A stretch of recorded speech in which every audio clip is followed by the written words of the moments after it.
Alright everybody, welcome back to another video. So today in the shop I have another Honda CR-V. This is a 2014 and I'm going to be installing this Join aftermarket Android navigation system. Now I've done two other videos on this install. One was on a 2013 and one was on a 2016. And it is the same unit for both. So if you're just looking for an installation and review video, I'll put links in the description below that shows you everything you need to know. This video is more of an advanced level for those of you out there that are looking to really take full advantage of this Join system. Things such as hooking the factory backup camera into the head unit, which is not plug and play. It involves a little bit of wiring on our part. And I'm also going to talk about something that comes up when you use this unit, and if you've had one for a while, you'll know what I mean. So if I turn ignition on here, okay, so if you have one of these CR-Vs, they have a problem, a known problem with the compass module on the car. So what happens is over time the compass module goes bad. It starts out by, you'll see this calibration needed start flashing on the display. Sometimes after you drive around for a while it will turn itself off. You can buy a new compass module to fix that, but what a lot of people do is just unplug it to do away with it. So when you add the Join stereo, what happens is it's tied, the compass is tied into the stereo over the CAN bus network, and it works fine until your car sits for a long time and the head unit goes in to a full shutdown mode. When you first start the car and the unit powers up, it triggers the compass calibration. So what I do is I unplug the module, which I'll show you how to do in just a second, and then I've been installing an aftermarket mirror up here with a compass built into it. So this is also an auto dimming mirror. I'm going to be running some wires up here anyway for the microphone, and you can take that time to add the optional dash camera to the Join system. So it's very easy just to run a power wire from the back of the stereo up there, and then when we get our compass back, we don't have to deal with the annoying factory compass that doesn't work very well, and we also have an auto dimming mirror. Okay, so I should preface this with this video is specific to the LX, the SE, the EX models that have the base stereo. It does not come with the factory navigation system. We just have the buttons here and that iMid screen there. So another problem with the Join setup, and it's nothing that's their fault, so all these steering wheel control buttons work, so you can change sources, volume up and down, left and right, and the menu and this button here are for the iMid screen, as you know. Now this phone specific controls, like the push to speak, the end and back button, and this phone call button here, they no longer work when you install a Join, and that is because they go to a hands-free module that's in the dash, and they are not sent over the CAN bus network like the regular steering wheel controls here. So I'm going to show you how we can actually retain these. It's a little more wiring. Like I said, this is for advanced users. How we can retain these and have our CAN bus controlled steering wheel controls on the Join system. Okay, so to disable that factory compass module, just open the lift gate, and you'll see it's very easy. Back here there's this little lip. If we just pull up the molding here, and if you look over here, turn the light on for you. If I pull this down, you'll see this little box under there. That is the compass module. Like I said, take a little flat blade screwdriver, push up on that, and just pop that connector out and just leave it into there. Then you just come here and tuck the headliner back under the black molding all the way across.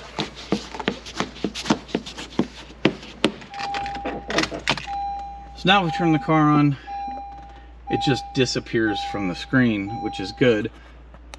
So you no longer have that annoying flash and calibration. Alright, so also in this video we'll be covering how to use the factory USB connection for Android Auto and Apple CarPlay with the new unit. And we'll also be covering how to retain the factory USB connection to the iMid display so you can update custom wallpaper, and in case you want to make any changes like that. We're just going to relocate the wire that goes to the screen elsewhere, like in the glove box. So if we ever need to get something onto that display, maybe you're one of the people who takes advantage of that, you can. Not that it's really that necessary. Alright, so we're going to start taking a few things additionally out once we get the rotor out. So access the back of the iMid screen. I need to take this screw out here.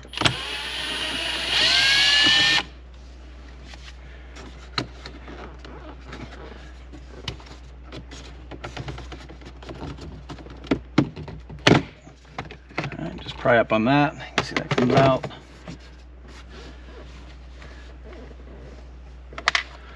There's a couple screws holding the iMid in place.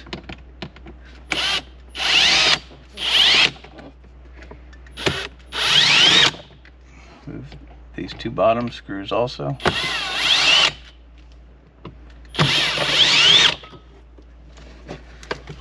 Tilt it where we can get these two connections on the back.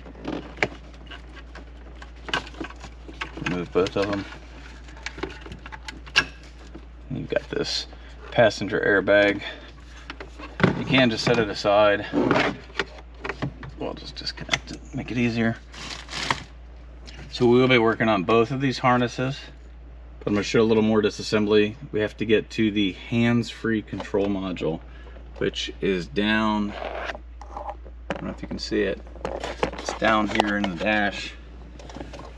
That's the one that's a little bit tricky to get to, but it's also where those phone controls go. So if you take a pry tool,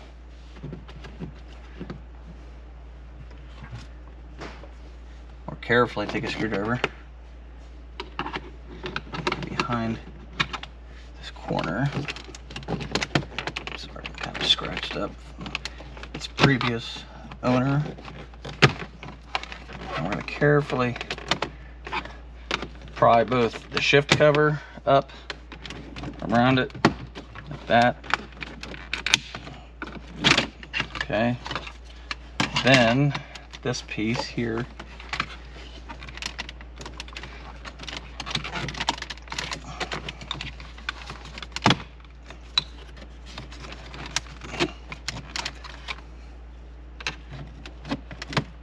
slow. You don't break anything. Pries out. I don't know if you can see, but now we can look down through there. There's that module, and there's a wiring harness plugged in over here. What I should be able to do, since my hand probably won't fit, is I should be able to, we just need to unplug it and pull the module up to where, or not the module, pull the wiring up to where we can get to it. This module will not be used anymore with this new stereo, so it doesn't matter if we leave it unplugged. I just need access to a wire or two on the module. Alright, so I'm going to try to depress the tab with the screwdriver and disconnect the connector with my trim removal tool here.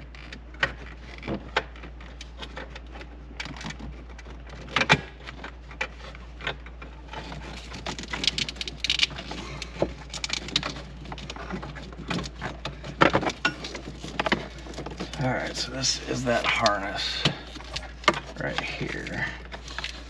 Alright, so there's two harnesses that we're going to need to retain these connections. So this first harness right here, what this does is this plugs in to this here that we removed from the iMid screen, and this will retain our factory USB port. So if we just plug that in there, and I will have links to both these in the description.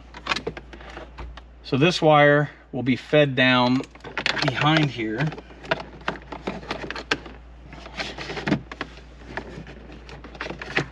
And this will go to the USB OTG port on the back of the joining stereo. And that is how we will keep our factory USB. And then the second one is basically, looks just like the connector that we removed from the back of the iMid screen. So on one side it has that connector, and the other side is just a female USB port. So what we'll do with that is plug it right into the back of the iMid. This is optional. You don't have to do this part, but these aren't that expensive. And then I will run this wire into the glove box when we go to reinstall everything, and I'll label it so I know that this is for the iMid screen, because I'm going to have another one going in the glove box where you can plug in like an external hard drive or a thumb drive or something into the joining stereo system. So that is how we retain all that. All right, so the first connection we're going to make up here is we're going to make the connection for the backup camera. So we need our video to come from these wires to the RCA female on the harness that Join gives us here. This one here. So what you'll need is, I just have this cable lying around, got a little dirt on it, clean it up. So basically I can cut this in half and I'll be able to use this twice. And then we're going to strip the ends off this side, and we're going to make our video wire that comes off of here and runs to our new head unit harness. So in the connector, this is the view right here of the terminals, and the ones that we want are A18, which is the ground for the camera, not for the power, but for the video signal. And then A19, which is red, the ground is green, this A19 is red, video signal for rear view camera. So the colors may not translate from year to year. They should, but if they don't, the position does. All right, so if we look at the connector and we look at our diagram here, what we're looking for is 18 and 19, like I said. And so you turn the connector away from you, it's the wire side we're looking at. So 18 and 19 is this red and green wire right here. These wires are very, very small and fragile. So what I'm going to do is cut the tape on this harness here. Cut the tape back, give us, without cutting the wire, give myself a little bit of room to work in here. This is pretty precise.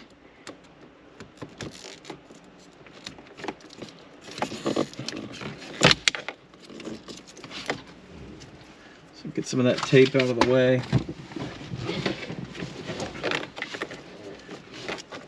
And like I said, here's our green and red wire that we're trying to isolate. So don't be afraid to break these up a little bit, make it a little bit easier on yourself.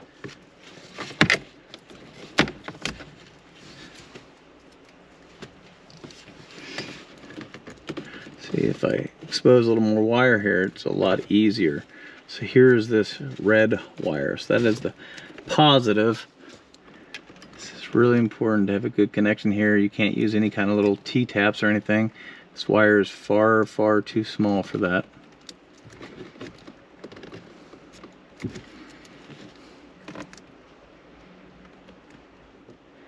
And since I've got all the insulation shaved off, this little section here,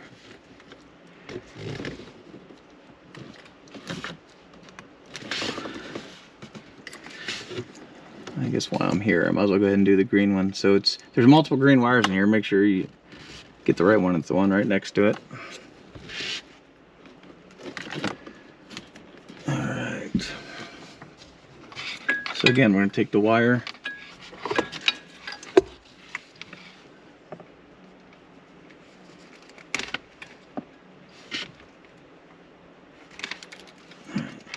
There's our center conductor, and we will wrap it real good.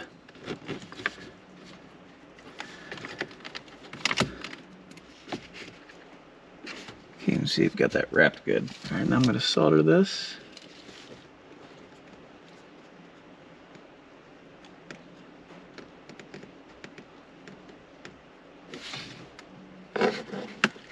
Definitely want to make sure this is a soldered connection here. And then I'm going to take a little bit of electrical tape and wrap that up. All right, then I'm going to take this bare wire, and you know, on the cable you use, it might not just be a bare wire. Same thing, I'm going to wrap it up on here good.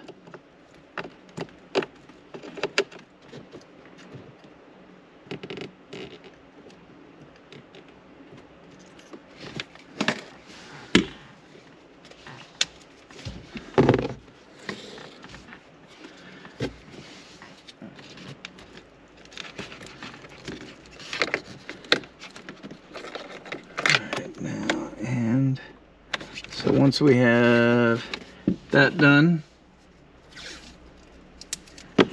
we're done with this harness.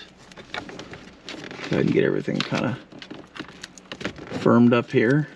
So, obviously, while you're up here, now's a really good time to put in the GPS antenna. It does not need to be up on the dash, it just needs to be under here.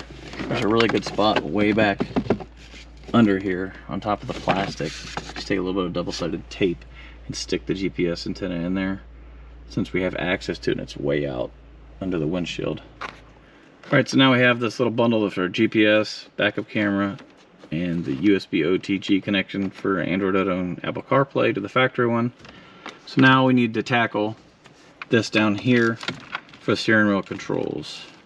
Alright, so same thing with this harness. I'm going to cut this factory looking duct tape back here. Alright, so now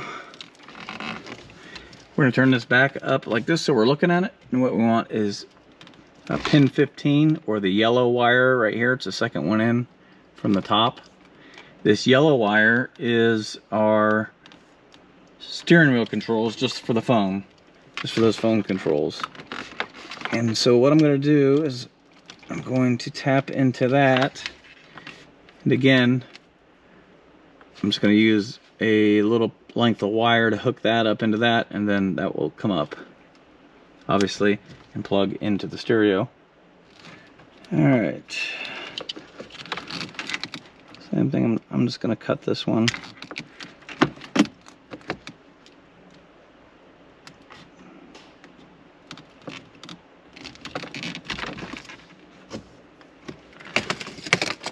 Alright, so here's my wiring that comes from that.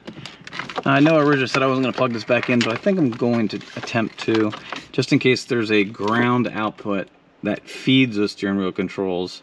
And we're reading the reference on here. I don't know if it actually comes from here or not, so if I don't plug it back in, that may not work.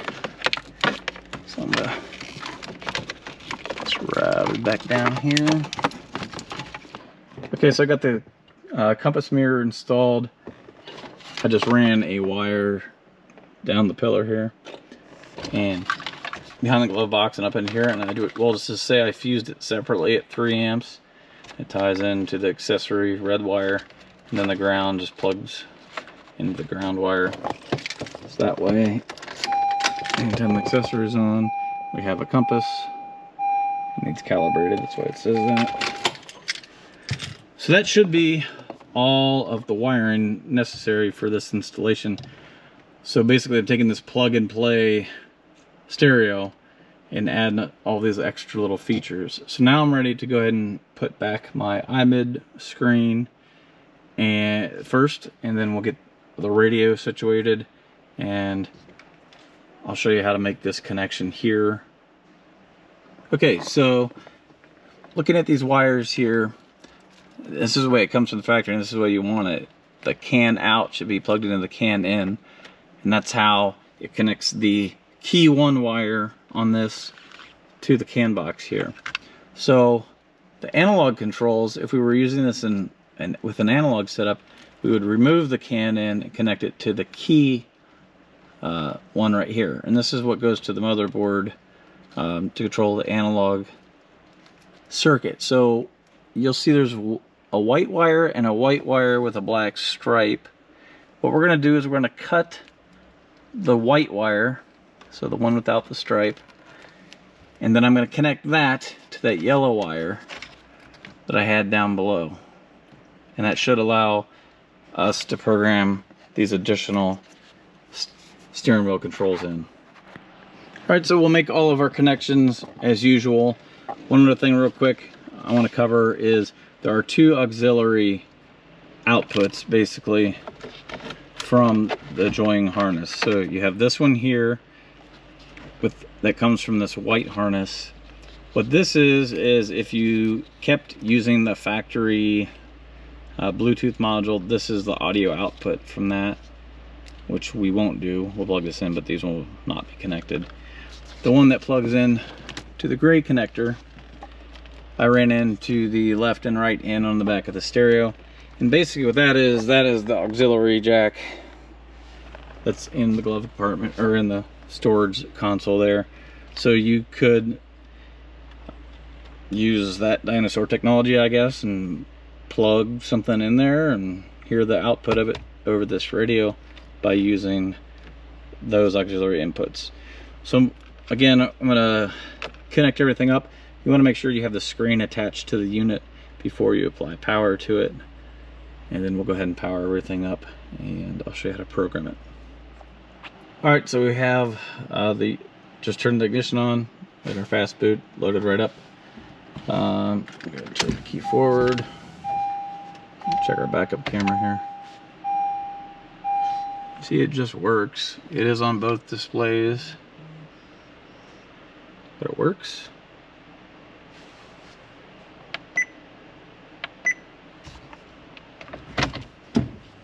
Just take that radar display off of there since we don't have a radar. Alright, so now I'm going to try to program the steering wheel controls. There's a couple different ways to do this. You can find them right here under the SWC app. Alright, it says, so obviously our regular CAN bus controls, they work already. It's these buttons down here. So we'll start with this phone call button. See, if I press and hold that, it's registering on the display. So while I'm pressing and holding that button, I want to pick which one we want it to go to. So that's to answer a phone call. So I guess that would be that button there. So I'm going to press the button, select it like that. Now we have our end button, or answer the call. So you can either program this for back, which is what I'll probably do because I like the back button. So press and hold it. Like I said, you could do the end call, or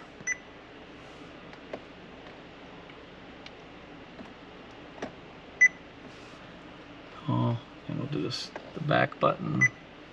Okay, and then the voice button. So multiple options here. You could just do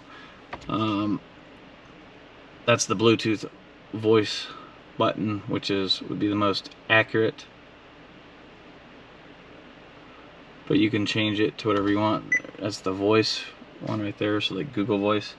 So if I press that and press it, okay, now I hit the check to save this.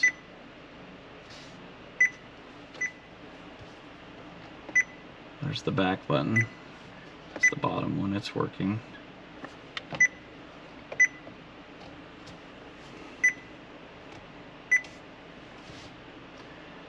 I guess I'd have to get a phone call to try that one out, so we'll try that in a minute. And then the bottom one is the voice button. What time is it? You can see that it brought up the Google Voice search, which I'm not on any kind of connection right now, so it doesn't work. So you can program these to be whatever you want them to be. You can see they do work with the Bluetooth controls that are already there. Alright, so I always get this question on the other videos, is if the factory Bluetooth microphone works with the system. And I will tell you, I did try it. So the factory microphone is up here in the ceiling. I did try to wire it in from the hands-free wiring up to the stereo input jack, or the microphone input on the back of the joint, and it does not work.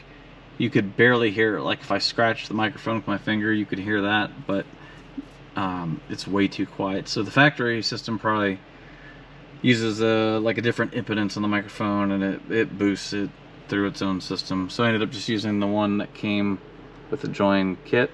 I mounted it up here on the visor, and it runs down with the other wiring and plugs into the unit there. Alright, so just to cover it again, so this button is how you would take a call or make a call. So if I press it, you can hear that we are calling. If I hit the stop button or the end button, turns it off. Now if you press this voice button here, see when I'm connected to Android Auto, it does bring up the voice recognition on your phone. So everything works really good. So this is pretty advanced level integration here. I went through it step by step. It's not that hard. If you'd like to see more on all the features of the radio and what all it can do, be sure to check out the description. I'll have both install videos that I did on, like I said, one was a 2013, one was a 2016 CRV. Again, this really only applies to the LX, the EX, and the SE model. If you have a factory navigation system, it's similar, but the wiring is different. You don't have to deal with the backup camera stuff. In fact, if you have a 2015 or 16, these buttons are supported plug and play if you have a navigation system from the factory. But hopefully that video was helpful. If it was, be sure to like the video, be sure to subscribe, leave a comment if you have a question or maybe something you figured out on your own. Until next time, we'll see you later, and thanks for watching.